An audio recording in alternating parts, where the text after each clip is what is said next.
What happens when a main character not only has parents, but they've set the bar so incredibly high that he pales in comparison? Well, in this video, I explore in depth one of the best episodes of ReZero to date, but before you strap in, make sure to like, subscribe, and hit that notification bell within the next 3 seconds so we get it out of the way and you don't have to hear about it again. Okay, now onto the video. In the majority of anime and even fiction in general, parents are either noticeably absent or relationships with them are severely strained. There are obviously some notable exceptions to this, but they're few and far in between. Parents have such a large influence on a child's life and in the formation of their character that it's a shame that this influence is mostly left unexplored in stories. But it makes sense because if it doesn't serve the story's main goals, then all it would really end up doing is detracting from it. However, in a story that revolves so heavily around its main character, like ReZero, the introduction of Subaru's parents felt like such an integral piece to understanding his character. I was amazed at just how being able to see his subtle interactions with his parents provided so much more context for his behavior throughout all of Season 1, and how it reframed just how important it was for him to be able to start his life again in another world. But even more monumental than that was realizing how much of his parents he carries with him at all times.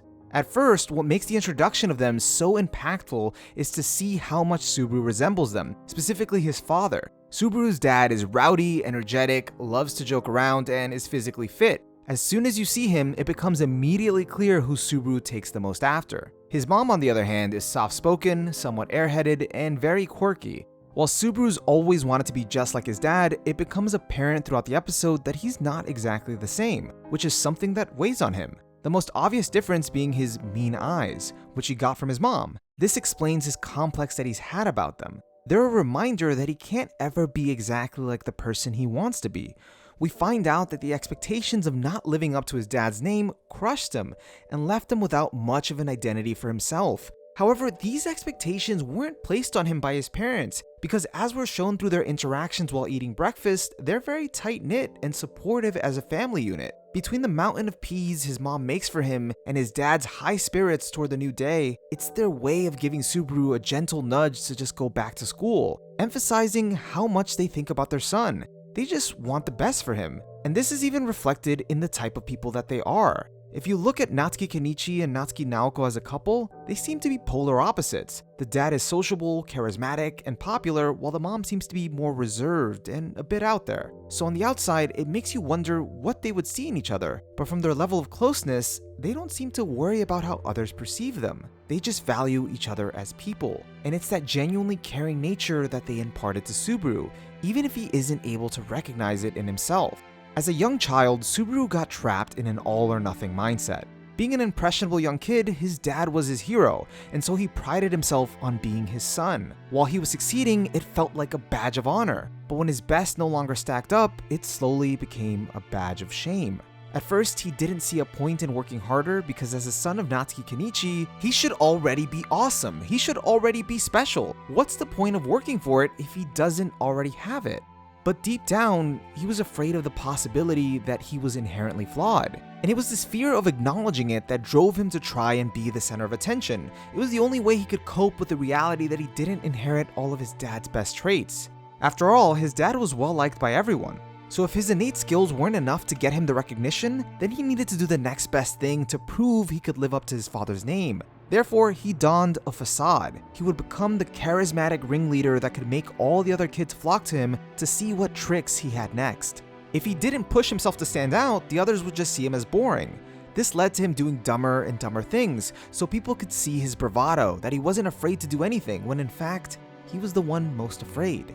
He used people's validation to feel better about himself, by self-aggrandizing and making them reliant on him for fun. With this, he had his proof that there was something that only he could do. He was one of a kind. However, when the others got bored of him and abandoned him at the drop of a hat, he realized that no one actually saw anything in him. They didn't care about him. They were simply entertained by his antics. This was the cruel reality. All of his relationships up until that point had been superficial, and to the world, he still didn't exist. There was no place he had carved out for himself. All he had done was run away. He stopped going to school because he was afraid of the same thing happening again, resorting to the same antics that would only get him a temporary reprieve from his pain. But the worst part for him was that his parents were still accepting of him when he was being a burden. He didn't want them to waste their time on him because he knew he wasn't good enough.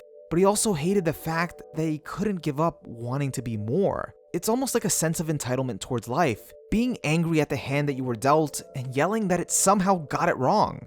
Natsuki Kenichi has the makings of a hero, and Subaru also expected someday to be just as great. But all he ever amounted to was being the hero's son, rather than ever becoming the hero in his own right. So this is the Subaru we got, the one that was teleported to another world. This ended up being what he needed, or so he thought. But unfortunately, not even escaping to another world can let you escape from how you see yourself. He was simply covering up the wound, but not actually trying to heal it. That's why it manifests in all of its ugliness when Subaru is at his worst in Season 1. In my previous video, I analyzed Subaru to a certain extent, but I didn't have the complete picture. This was the piece I was missing in order to show you not Subaru the brash and entitled otaku, but rather Subaru, an unconfident boy just desperately trying to prove he can accomplish something on his own, for once in his life. So this time, let me try to get this right.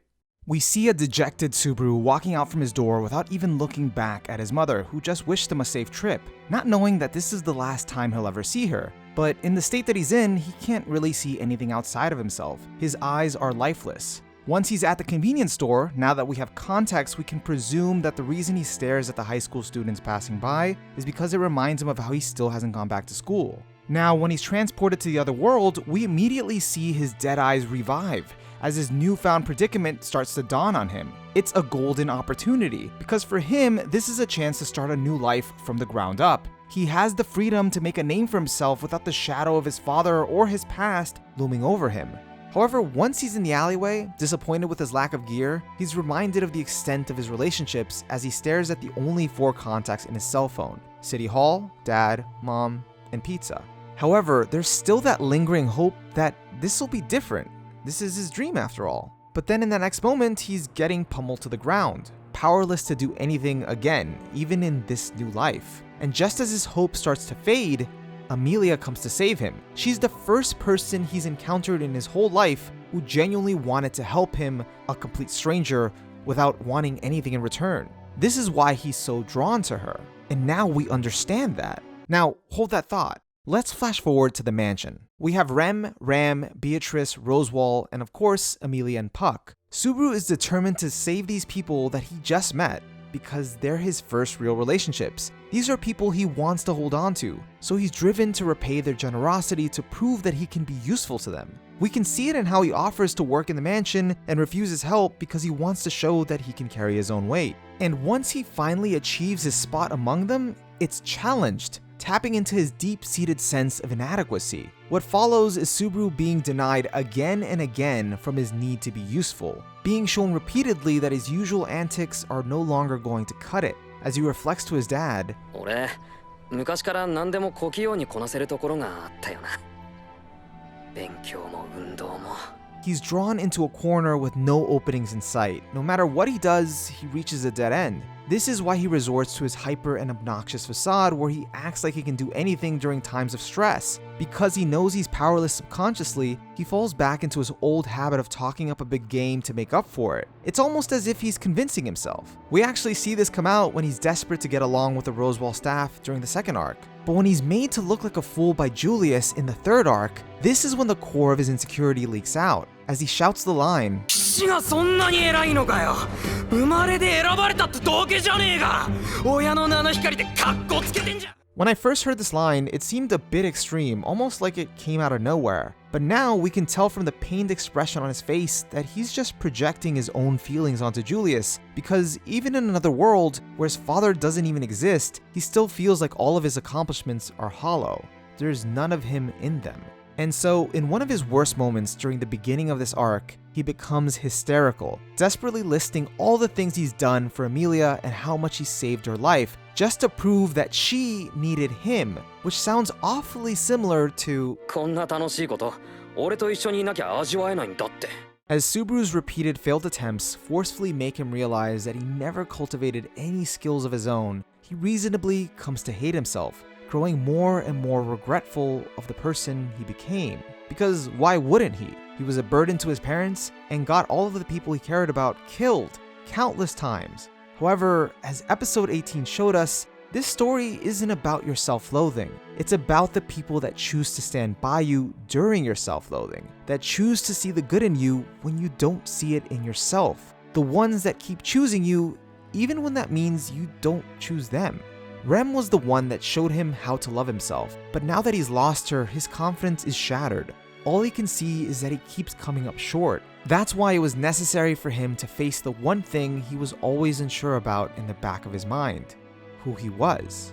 In episode 11, when he's talking about the future with Rem, he mentions having a Japanese and Western breakfast, which is what we find out in this episode is what his mother likes to make. And in the OVA, Memory Snow, we can see that Subaru still thinks about mayo even in this world when Rem makes him a mayo bath. The fact that Subaru doesn't actually like mayo but still thinks about it goes to show how much he values bonding with his parents over it. And the most telling part of his parents' influence is Subaru's actions. He always goes to great lengths to help the people he cares about, not for what they can do for him, but so that he can do something for them, just like his parents.